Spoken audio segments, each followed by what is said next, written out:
Tonight's game was good in different respects. For one, we played a lot closer to a 40-minute game. I thought the other night against Evansville, as good as we were, we really didn't keep our foot on the gas pedal in the second half like we could have. And we got the win, and we played pretty good, but there's still a lot of room for improvement. Well, I think tonight we did a pretty good job of playing at a quick, fast pace, at a hard pace, but we also had to figure out things during the game. And it would have been easier to stop the penetration and go to a zone and take our chances with the shots. But it also was something where these guys had to continue to really work to make adjustments, to get their stances right. And we definitely had some technique issues early on with the dribble, but our guys continue to improve in that. And deflections are such a barometer of active defense. We had 30 in the first half. We had 25 in the second half. That was very positive. And we outscored by 15 in the first half, 14 in the second half. There's still a lot of room, a ton of room for improvement in the short term with this team, but I think the long-term potential of it is there too, and I think that's really important. And I think the most important thing is that they recognize where they can get better at, and it's not just that's where player-driven really takes another step. When the players truly believe that there are things that will catch them if they don't improve them. And that's what I'm hearing from them, and I think that's really good. So a lot of good basketball tonight. Certainly, we got the ball inside, and a lot of good things happened from there. We kept our break on, and Cody was outstanding. 11 deflections to go with his points and rebounds. Christian was very good, continued to play extremely hard. I thought Verdell and Jordan, again, did many different things. Some that showed up in the box score, some that didn't.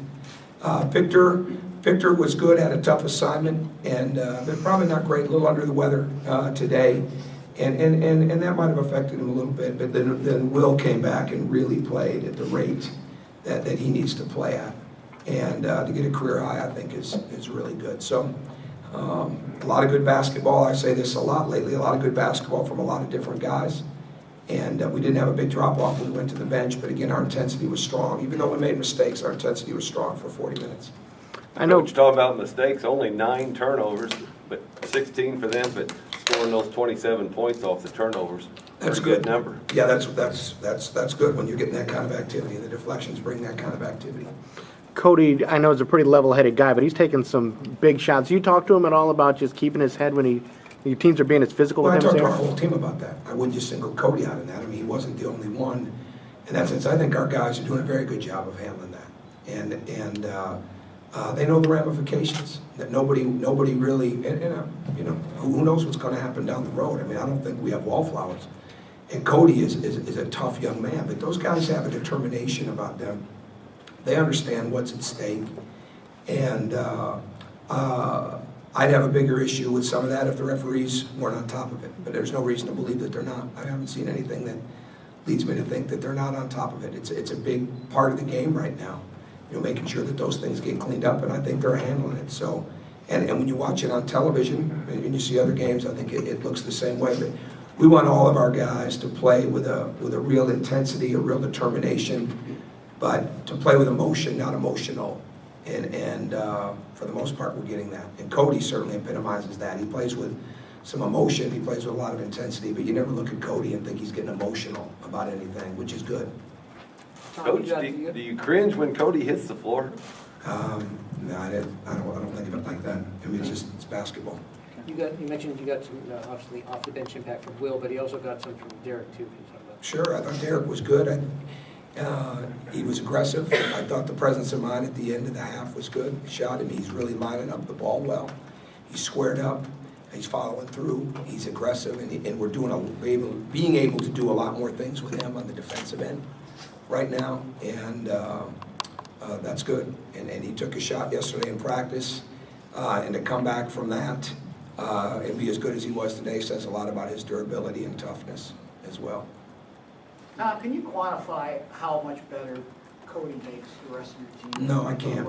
No, that's nothing I really think about it. It's Cody's a really good player, and we've got some other really good players, and they're really developing a synergy and togetherness.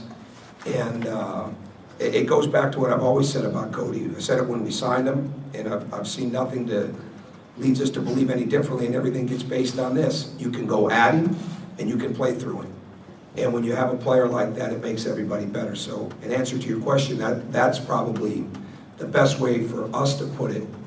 But he's a really good basketball player who can get a lot better. And I think there's one guy that took strides from Wednesday night to tonight.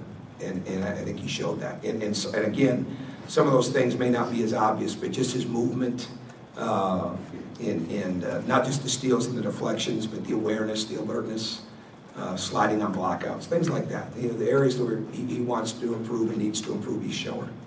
How much of a teaching tool is it to get to the line as much as you guys did, and just the importance of being aggressive? Well, I think it's something that's been going on for all 4 games, and there's no question that when you're making more free throws than your opponent's attempting, you're not going to lose many games. So we haven't had a lot of that. And we've been an outstanding free throw shooting team last year. In all of league play, we were 5th in the BCS at free throw percentage, but we were 53rd in the BCS in attempts in league play. So that's been a huge part of what we want to do, along with cutting down the fouls. And again, these guys are really responding to what's most important and how to win games, and they're aggressive. I think Christian and Cody, 12 of 14 combined from the floor. How important is it for them to not just score but do it efficiently? Well, I think it's not just the scoring. I think playing efficiently is really important in the sense of that they're rebounding, they're passing. I think you guys are all seeing, just like we're seeing, the togetherness of those two on the court together, and how they work with one another. We missed a lot of that inside of the first 2 weeks of practice because of Christian's injury. So those things are starting to come. But again, it all starts, even with Cody, it all starts with the defensive mindset and the rebounding presence that he brings. And it's the same thing, it's the defensive energy for Christian. And I think that's why he's had 2 really good games. Coach, you guys scored 71 of your points tonight on either the free throw line or in the paint. Was the game plan coming in tonight to be that physical and to come in and really take advantage of some of the matchups that you guys had against Savannah State? Well, it wasn't as matchup oriented as playing, and it can be. Certain things that we wanted to do defensively didn't work out as much matchup wise. But with our offense, there were some places where we could get some isolations, but that wasn't the key point of the game. Those are just things that you see during the game. The key things for us in the game were to get that ball movement, get the ball inside, and if it's not there, get it back out, get it swung, random pick and rolls, running the break, getting it inside on the break, throwing it ahead. Just really keeping the floor spaced. And with that being said, then their instincts take over the back cuts. I think we saw more back cuts tonight maybe than we would have in a month a year ago. So, and those are just instinctive things. And I think the fact that the court is spread and we've got guys that have a pretty good mind for the game, and they really understand that ball movement is crucial. But more importantly than that, the key to our games right now is that their defensive energy, intensity, toughness, mindset has got to carry over to the offensive end, and it is. What do you make of averaging 90 points after the first 4 games? I don't think much about it. I mean, I think it's a product of good shots, but it's a product of even better defense. It's a product of keeping the running game on. So it's good ball movement. I think we're getting good shots, and we're not in situations where we're forcing or we're hunting. And again, I've said this, and I think when a shot is not good, it stands out so much because when you're working as hard as they're working on the defensive end, even when we're giving up points, you don't want to come down and take a bad shot when your teammates are working that hard. And that's a player-driven thing more than it. Coaches can drive that and they can sub and all those types of things. We've had to do that in the past. But player-driven teams really, really want to share the ball. And because they're working so hard on the defensive end. And as long as we continue to improve there, that will improve. Does that margin of victory boost the confidence, especially because some of these guys haven't had a lot of success? Maybe, you know, we haven't spent a lot of time on margin of victory as much as we've tried to spend time on playing a real quality 40 minutes.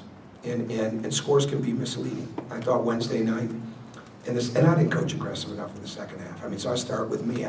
We didn't keep the foot on the gas like we should have in that second half. I was subbing too much, and we just should have really stayed after it because we got to keep building this mindset. Well, tonight we took a good step towards building that mindset and making sure that we're going for 40 minutes. So margin of victory is it's relevant in the whole scheme of things when you look back at a season.